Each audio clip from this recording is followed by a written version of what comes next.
Alright, let me just talk about Loki for a second. I always thought he was kind of just an extra healer or support that you don't really need, as something like Mantis, Adam Warlock, and other support characters exist and can be used instead. What I have never realized though was how his kit actually works. Loki's abilities consist of a ranged M1 as well as being able to place clones of himself that mimic his actions, and his right click makes him go invisible until he takes damage. His ult is also very useful as it can technically mimic any ult in the entire game as long as he can see it on the map. He can also teleport to his clones that he's placed as long as they're relatively close to him. Now the way you want to play Loki is usually be placing your clones in the back and don't really push too much up with your team unless they're using specific ults, which leads you to want to push, but besides that I recommend just trying to stay in the back and healing everybody to keep yourself alive for as long as possible. When playing defense, I recommend you stay high up and not just on the ground floor too much, and honestly on attack you should do that too, but mainly on defense when you're trying to defend something or something like that. I recommend playing high up. It's going to be harder for them to shoot you as you're just going to be like at a different angle than most of your team, so they're going to have to change their crosshair placement more higher up and they'll just get distracted on you more than they are on your team.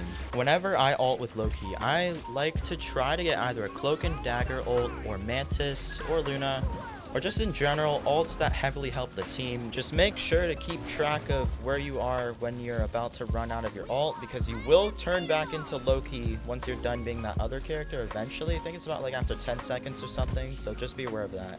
I used to use Doctor Strange's ult because it used to be pretty good, but after using it enough times I started to realize that it wasn't really as good as the other ults, but the Doctor Strange ult is still good, so if you can get the Doctor Strange ult, then I'd recommend getting that one too.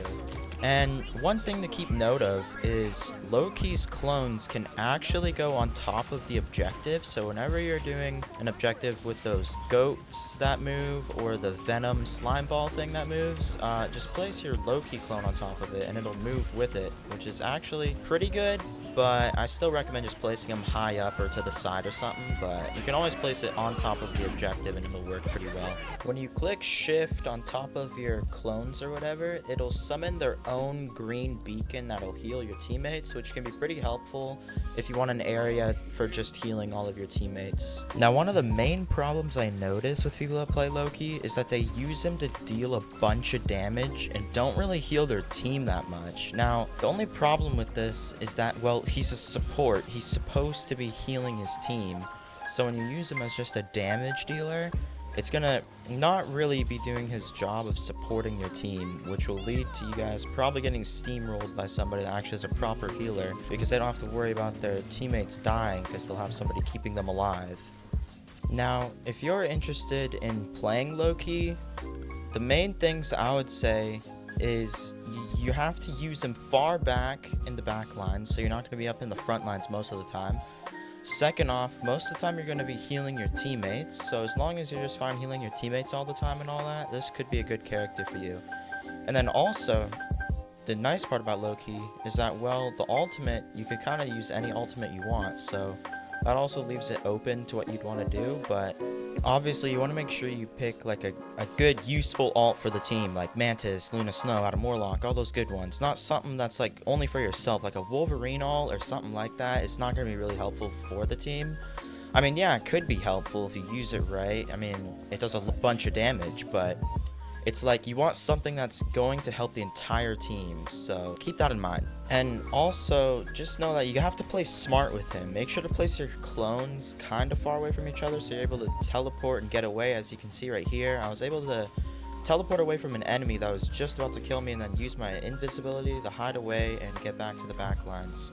Now, some of the things you have to keep in mind is that every game can be different and probably will be different, so the way you have to use his abilities could always change. So make sure that you just adjust, adapt, all of that, and you'll be perfectly fine playing Loki. Now, I already know you guys have been waiting for the gameplay, so I won't talk it too much anymore, so just enjoy some gameplay of how I like to play Loki.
Alright, well, I hope you learned something from this video and actually started to realize that Loki is a pretty good character, because I've always thought he wasn't that good of a character, but I mean, after playing him for a little bit, he starts to become a very good character. So, yeah, that's all I wanted to say for this video. Catch you later.